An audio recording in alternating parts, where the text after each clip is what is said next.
చూస్తున్నాం. Betting apps కేసులో కీలక పరిణామం చోటు చేసుకుంది. బెట్టింగ్ చేసి ఆత్మహత్యకు పాల్పడిన ఘటనల వివరాలు సేకరిస్తున్నారు పోలీసులు.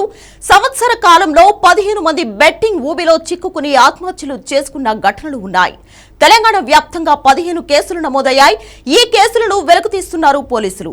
వీరి ఆత్మహత్యలకు బెట్టింగ్లు కారణమని ఆధారాలు సేకరించనున్నారు.